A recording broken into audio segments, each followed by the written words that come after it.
All right, and here is another video. Tonight, hi, my name is Bruce Lombardo, and I am going to discuss with you some classes, continuing my segment through my series through Dungeons and Delvers.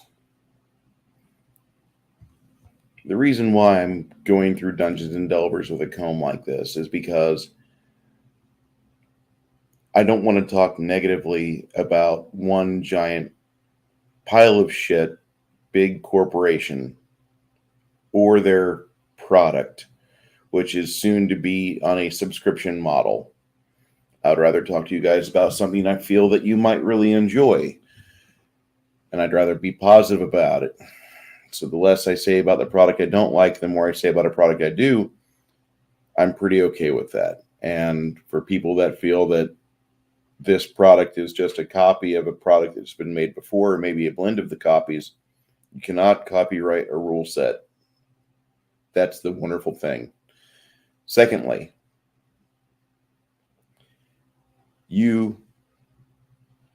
for those of you that are dungeon masters in your house, at your table, no matter what might be said by a company or by its proxies on Tumblr or Twitter, you are in charge of everything that goes on in your campaign world. And no matter what the book might say, you have the option to include it or to not include it. You can keep the worlds you have consistent year after year, despite edition changes. You have a chance to run the narrative that you want to run. That's the joy of tabletop RPGs. Gygax and Arneson both embrace the American spirit by building a game out of their basement or garage, and then by handing that same mentality to the players and dungeon masters in the main books. These are just guidelines. If you don't like these, if your table agrees to other guidelines, use those. Which means keep your table happy, okay? You don't have to follow the trend. You don't have to follow the new rule set. It's not mandated. It's not mandated. If a new thing comes out and you don't want to buy it, don't buy it. I'm reviewing something because I felt that it needed to be looked at. I found out this month that Dungeons and Delvers is a 2 rule set setup. One of the rule sets is a die pool setup, and there's people out there that I know that are looking at this and they're like, why are you reviewing the D20 version? Well, I'm reviewing the version that most people will know how to play. Most of us are very familiar with standardized Dungeons and Dragons rules through all 6+ versions of it, including the basics, including the 0E. We all know how it works. So I'm looking at that and I'm going into it pretty deep as much as I want to, because I feel this is something that nobody else is doing. And this is really a good system. There's another version. It's a die pool system. It looks a lot like West End Games D6 or Saga system, not Saga. West End Games Star Wars or the fantasy D6 system they have. And I'm not really against that. In fact, I started with Star Wars D6. That was the first RPG I ever had in my possession as the owner, because I bought that in '89 at a Star Trek convention featuring guest Nichelle Nichols. Rest in peace, miss. I've loved the Star Wars RPG first edition. The Blue Book first edition, not so much, or second edition, whatever they call it. And they have the revised edition with Millennium Falcon on the cover. That's okay. You don't really need it. The basic first edition that they reprinted for the 25th or 30th anniversary is all you really need for that game. But let's look at this game. First off, where can you buy it? Well, let's go to our good friends at Big Geek Emporium and show you guys this website here. Yeah,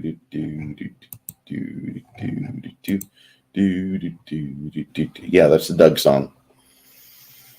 We got let's look at David Guile, and hey, our friend Matt Barninger's in here too. Basic expert. Where's the Dutchman? There's the Dutchman. I don't see Victor.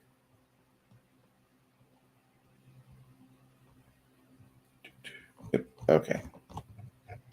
So let's just filter by that. And they have a really neat little creator setup here. Now, here's some items for Dungeon World.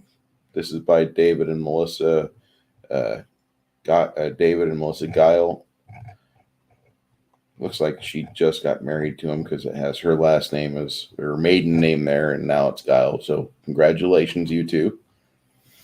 I just picked this up, Atomic Punk 2160 by the Basic Expert, and he seems like he's a pretty swell designer, pretty nice guy. I like it. Cowpunchers, another Basic Expert game. Generator and Geomorphs. Kind of nice. Here's the two sets that I was telling you about. By the way, there is now a hardcover out for the D&D or Dungeons and Delvers. Hardcover is got a PDF included for $50.35. It's on sale. Kind of important. I wanted to check out some of the other stuff they have here, so let's look at that. They have Dungeon World Cleric, more Cowpunchers, OSR Aztec classes by the Basic Expert, the Rogue, the Fighter. This is a pretty neat little website, and the reason why I'm showing you this is that there's other websites out there that are big company, big corporate, and they don't care about you. They hate you. They don't like your value system, okay? Mainly because you might think that you don't mind the idea of mom and pop shops staying in business, and not everybody needs to go to Walmart for every little thing they want to buy. This is kind of that same thing. I was talking about the American Dream, right? With David and Gary. Well, this is the same thing. Joe and Randy run Big Geek Emporium, and they have Simple Modernity by the Scrying Dutchman. That is a basic rules for modern day themed play. They have a mindset to where if you don't want to buy from a company or a big company that hates the idea that you do, if there's no reason why you should ever be censored. Even if your name rhymes with Madoff Schmittler, even if your name rhymes with that, shouldn't be censored. We still have his crap out there available on Amazon. You, Mr. Middle America, hardworking individual that wants to play a 6 ability score game reminiscent of an old magenta box, maybe using even the same rule set, that is completely up to you. And that's why today we're looking at this wonderful set called Dungeons and Delvers. I'm going to get back into that. All right, here's the Cleric. Because the last thing we looked at was the Bard. And these are set up alphabetically. More than an everyday priest, which virtually never possesses magical capacities. Clerics are both servants and conduits of divine power. They're charged with spreading the word of their deity they serve, aiding and protecting the deity's worshippers, and smiting their foes, their enemies. Like the deities themselves, clerics are varied in appearance, mannerisms, and abilities. This is a almost typical boilerplate for every basic D&D or through the editions AD&D D&D game. A cleric atypically has that paragraph just, here's what you do.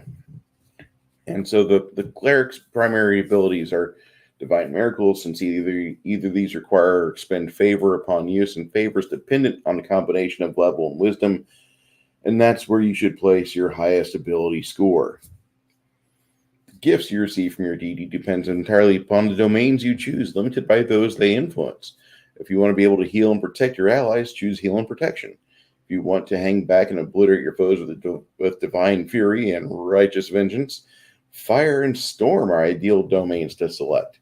The Forge and Knowledge domains offer a variety of utility effect. The former allows you to repair, temporarily upgrade, and create equipment, as long as you know how to make it. And it combines with protection to make walls of iron and stone. Knowledge allows for easy communication with living and dead, and lets you learn things you could not possibly know, and has a few offensive options. So here he's giving you the domains as to what you will want to kind of select from, at least in the start. Class features here. Your base wound points are 5 plus your constitution. Your wound points at higher levels are 3 plus your constitution. Your base vitality points are 3. Your vitality points at higher levels are plus 2. Your proficiencies and skills. Weapons, you're good with all basic weapons. If you choose a war domain at first level, you become proficient with all weapons, which means that if you do choose war, no matter what, when you have that hilt in your hands, you can use it. You don't have to be a fighter to be good with it. Armor. Can wear armor up to medium reinforced and use shields up to light shields. Pretty good. You're proficient in religion as a skill. Choose 2 additional skills, one of which is a craft skill. One of which can be a craft skill. Saving throws. At first level, get a plus 1 bonus to your wisdom and charisma saves. At 5th level, it increases to plus 2. So that's your standard plus 2 at 5th level, plus 3 at 10th, plus 4 at 15th, and plus 5 at 20th.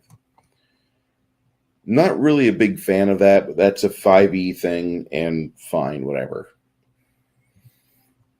Also, I want to say that I kind of dig this cleric look.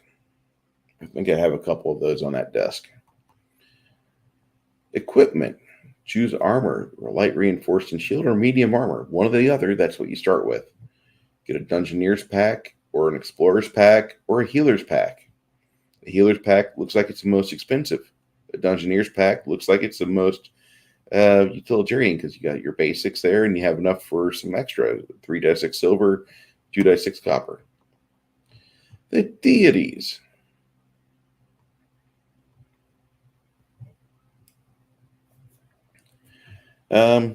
Often names, some domains, their holy symbol or adversaries, some duties and functions, and general personality are sufficient. If you're a cleric of war, you want to describe your deity's favorite weapon. As campaign progresses, your GM might ask you to elaborate on certain details like allies and rivals and holidays.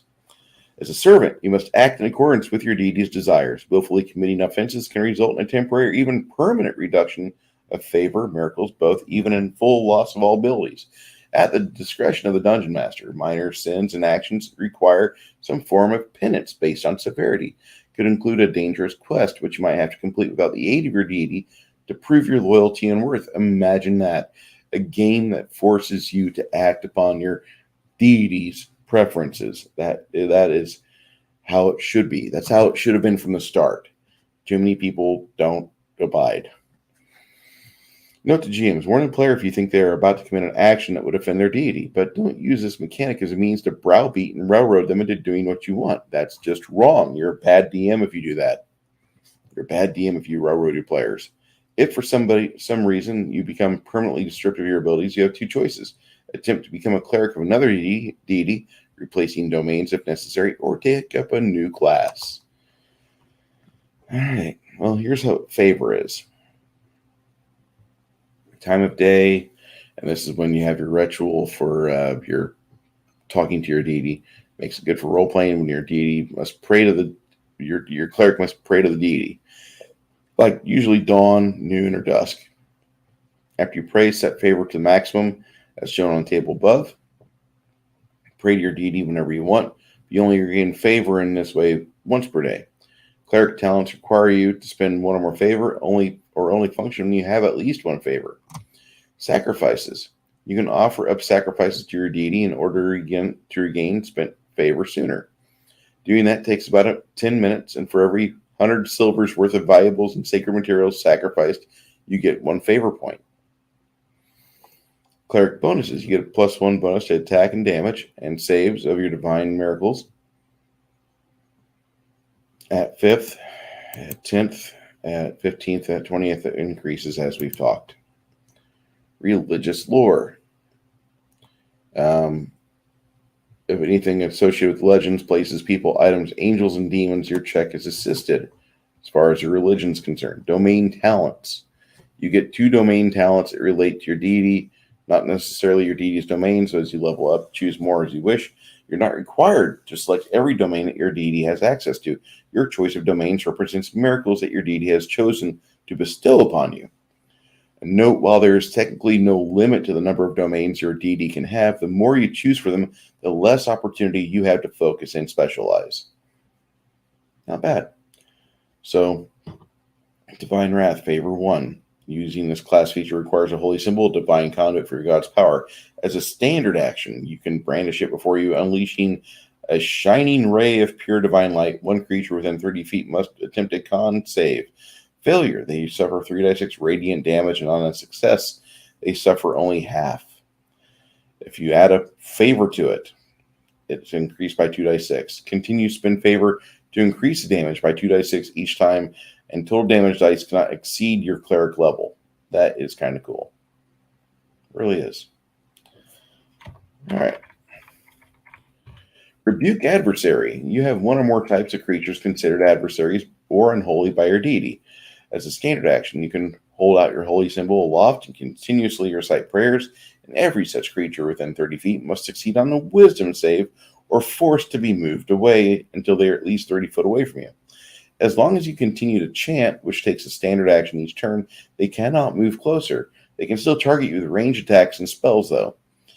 The effects of that feature end when you stop chanting. When an affected creature suffers damage by you or an ally, and or an ally, hey, David Guile, fix this right here. When an affected creature suffers damage by your or an ally, that should be you, or you move within 10 feet of it. Mindless creatures do not move away. Instead, they remain completely motionless until the effect ends. They suffer damage or you move too close. If you burn a favor, you have that saving throw to resist that class feature is hindered.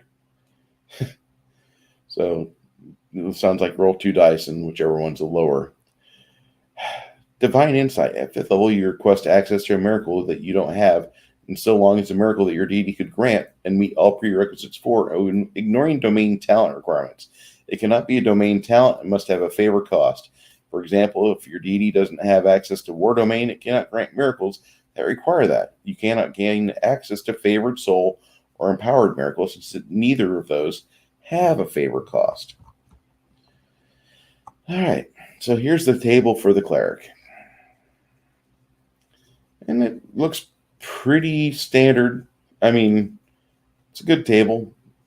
You get 3 miracles at 20th level. That's nice. 2 at 15th. Divine Intervention at 10th. At 10th level, standard action, you call upon your deity for aid in time of need. And generally, that can only be done if you have a reason to believe that you're going to die. Or if something or someone of religious significance will be damaged, destroyed, stolen, or otherwise made not usable by selected individuals in charge or authorized by it.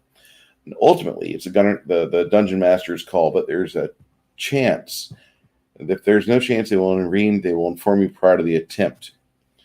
You must attempt a 15 charisma check, and that's modified by your divine bonus. For every point you exceed that check, you gain a point of temporary favor, and that goes away if not used within 10 minutes or if the situation is no longer dire enough to warrant it. So there is a ticking clock on that. I like that. And after using that class feature, you must offer your deity sacrifices at the earliest opportunity of an amount necessary to pay for a temporary favor required, whether or not it was used. If you can but refuse to, you risk angering your deity because he lent you his power. It could result in being partially or wholly stripped of your clerical powers, either at the moment or permanent. If you're unable to offer up sufficient sacrifices for all, this here. There we go. That way I'm not causing you guys grief. If you're unable to offer up sufficient sacrifices for all or part of it, the next time you pray, your max favor is reduced by whatever amount you were not able to pay for, a minimum of 0, possibly. For example, if you use that class feature to gain 5 favor but not offer sacrifice to pay it off, the next time you pray, your max favor is reduced by 5. You need to sacrifice. You need to tithe. And at 20th level, that class features a swift action and your check is assisted. Isn't that nice? Miracle talent. Miracles. Most talents are considered divine miracles, but they follow general rules for using talents on page 288. The distinction is primarily important for effects that might only affect certain types of magic. When using a divine miracle, you must present your holy symbol and speak. Generally, this is a short phrase or prayer, though effects might require continuous speaking or praying. If the cleric is unable to move or speak, you cannot normally call upon this deity for aid. Conditions would make it difficult, but not impossible for a cleric to move or speak. You must attempt a religion check. That depends how hard it would be for you to properly brandish your symbol and speak the necessary words. Otherwise, the miracle fails to take effect, no favor spent, but the action is wasted. Hymns provide an ongoing effect and require constant prayer. You start with a swift action and every action during the turn following the swift action to sustain it. When you use a talent directly not directly related to the hymn as a war domain talent from the hymn of battle, the effects of the hymn stop until you use a swift action on your next turn to begin the hymn again. You cannot use a hymn and rebuke adversary at the same time. That is important for you to recognize. Cannot use a hymn and rebuke adversary at the same time. Concentration checks. Some talents are requiring concentration. You can only maintain one effect at a time. If you suffer damage, you must make a religion check DC equal to the damage suffered, or the effect ends. Saving throws. The DC is, the difficulty class is 10 plus wisdom plus any other bonuses you might have, like a divine bonus.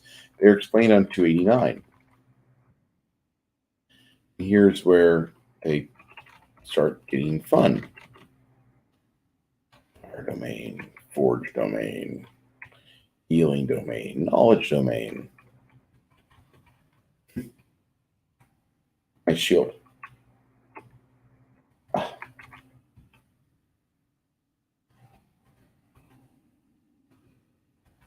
Oh, nope. I'm sorry, I lost my place. One more. There we go. Healing, protection, storm domain, sun. These are really, this is a small amount of domains. I've played in a lot of games, and even against second edition AD&D, that's a small amount of domains. So let's look at the talents you have. For Forge Domain, Alchemical Enhancer. For a minute per cleric level, the quality of standard potions is increased to enhanced. You spend 2 favor to increase the quality to an exceptional potion to superior, or increase the standard potion to superior. This has no effect on magical potions. Beckon the Flame, another fire domain. For 10 minutes per level, you bend fire to your will up to 1 5-foot cube per cleric level. As a swift action, you command flames to extinguish themselves or to reduce the flames so other creatures can go past without being harmed. Remain where they are for 1 round so they don't spread or spread an adjacent 5-foot area as long as there's flammable material there. You can command them to lash out against 1 or more adjacent creatures. Each 5-foot area can attack a different creature, but you must only target 1 creature per level. Targeted creatures must attempt a dex save. Those that fail suffer fire damage and burning.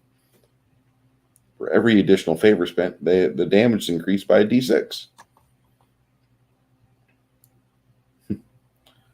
If the damage is increased to 5d6 and they fail their dex saves, they're burning at a d8, and damage is increased to 10d6. If the damage is increased to 10d6, they're instead burning at a d10. Blade Barrier, Prereq, Forge Domain, Protection Domain, War Domain. You make a wall of whirling weapons that's 20 feet long, 20 feet high, and a few feet thick. Not bad. I love Blade Barrier. It's my favorite spell. I know that sounds bad, but it is.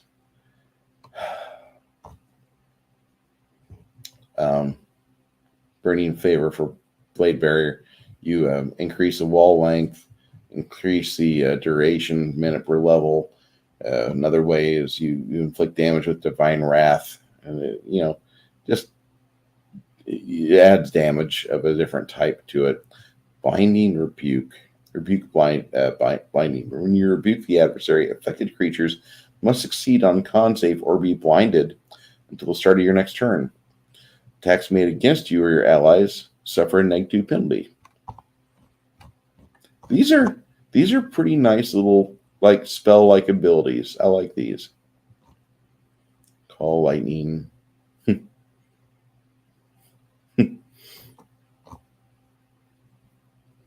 Call to the Celestial Choir.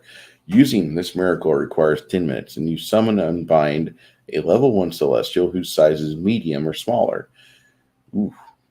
So if you need to summon a Celestial that's the size of a watermelon, go ahead, you can do it. And it assists you for a minute per cleric level, and provided your instructions don't violate their precepts, it's friendly, does as it's asked, and even act of its own accord to your benefit without being asked. If you try to screw it out of something to where it would constitute an obvious violation, the Celestial will state it as such. If it believes your intent is genuinely good and just, it may even provide an alternative course of action that will not cause a violation. Otherwise, it receives a wisdom save to resist your commands. Each time, if it succeeds, it breaks free your control, either returning to the home plane or lingering on to combat and otherwise hinder you. Even if it fails, it will obey the letter of your commands. By doing so, it believes it will provide inferior or detrimental results. A Celestial cannot be constructed to harm another Celestial or worshiper of the faith, or damage or deface a holy relic or site. Burn Favor, and you can summon the Celestial. You can summon is increased by 2. Nice. Can be large for an extra favor. It remains for 10 minutes per cleric level for +2.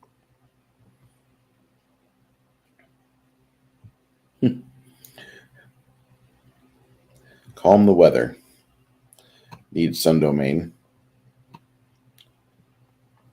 Not bad. All right. Chain Lightning. Requires Storm and Call Lightning. Favor +1. When you use Call Lightning as a swift action, lightning bolt arcs to another creature within 30 foot of the original target. Ow. Their damage is reduced by 1 die, whether depending if there's a storm present when you use Call Lightning. If damage is only 1 die, then originally you can't use a miracle. You can add extra targets for extra favor. Yeah. Now I'm starting to yawn. Cauterize the wound. So this is, you need to have shelter from the flames. When you use a miracle that inflicts fire damage, you can choose to have creatures in that area regain a wound point per die of damage the attack would have inflicted. Nice. You can instead use Healing Pulse, but instead of a 30-foot radius sphere, you can target only 1 creature per level within fire exhalations area of effect. Nice.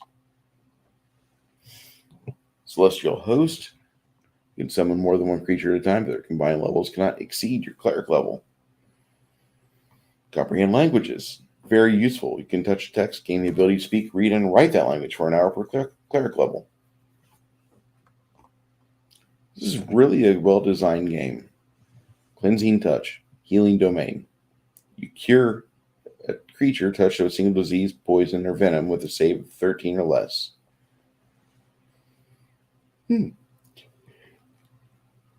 Well, it's not bad.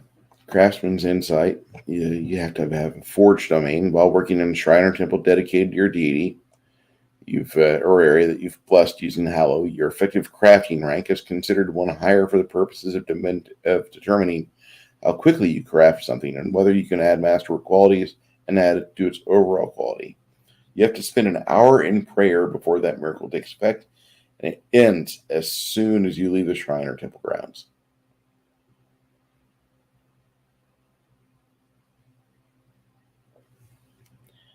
Neat. +1 favor. You increase your crafting rank by 1 for use of the miracle only. Does not stack with default effect of the talent. So the purpose of this is to allow you to boost your crafting rank when not on holy ground.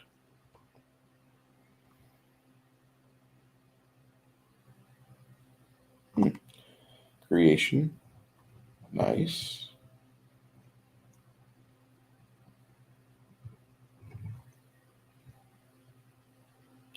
Dazzling Light. Exploit 20 plus. The talent only triggers when Divine Wrath to inflict radiant damage and sunlight's present. If you inflict wound point damage, they must succeed on con save or be blinded until the end of your next turn. When that talent triggers, spend a favor as a free action, and your target's level is equal to your cleric's level or lower, and they have to succeed on con save or be blinded for a round per cleric level. At the end of their turn, they can attempt another con check to avoid and end that condition. Death Ward. Not bad. Necrotic Resistance 5. Okay.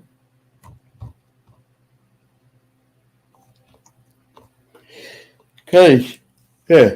Sorry, kind of skipping around these talents here. Demoralize. It's a war mentality thing. Dismantle. We could do that in our own campaign.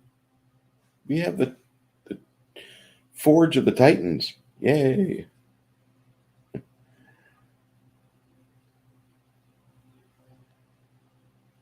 All right. So,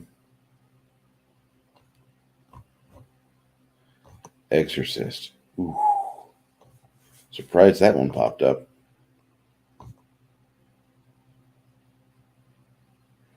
Find the Path. Used to be a 3rd level spell. Now it's a talent.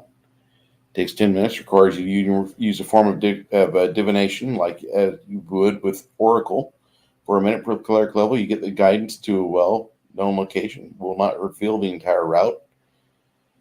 You get a sense of where to go as you travel.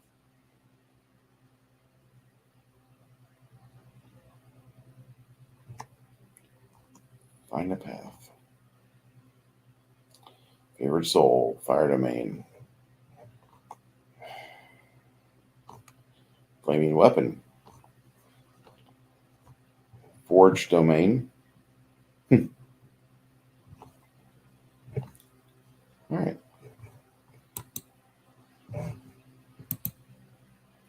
So I'm looking at this here, and this is really a well-designed game. I'm constantly impressed with what David has done here, and he's made it to where the cleric is a utilitarian type of character. I'm still going through this. Hymn of the Sun. Prereq, Sun Domain. This hymn is not interrupted by using the Sun Domain or talents that require the Sun Domain. As long as you have at least a favor while it's in effect, your holy symbol is very bright, illuminating more of a 20-foot radius sphere, and allies within 30 foot of you gain radiant resistance plus 5 to your wisdom. Radiant resistance 5 plus your wisdom. Not bad.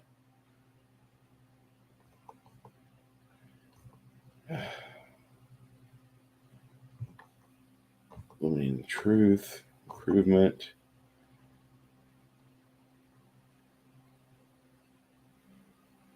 Huh. Well,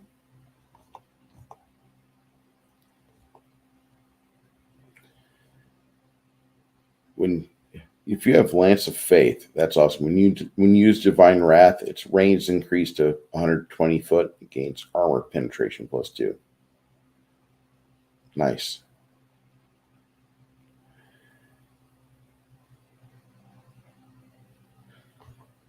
All right. I think I'm going to put up for the night because I was wanting to look at the Cleric. I'll be releasing these throughout the rest of the week here, but I want you to be aware that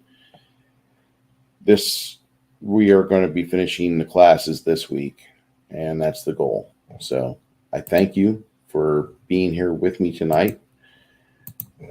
My name is Bruce Lombardo, and this is This is a in-depth review and look at a game system that really I think more people should be aware of. And I don't mean to sound like a preacher, or, a Gygax prior, but I'm just saying that you've got a bunch of really cool things in this campaign, in this D&D world with this rule set. It would probably benefit you to have this at your table. Protection Domain is a standard action. You place yourself plus an additional ally equal to your wisdom that you can touch. For 1 minute per level, everybody gets a +1 bonus to their AC and saves. Radiant Blast, Repair looks good. Repair objects within a volume greater than a cubic foot or equivalent section of a larger object. Fair enough. All right. Next time we start this up, I'll be looking at the Druid class. And we're going to look at see what they've done. Look how they massacred my boy. Sorry. I'm really impressed with what he did with Cleric, and I can't wait to see how this plays out. So, till then, you guys have a great morning, and I'll talk to you soon.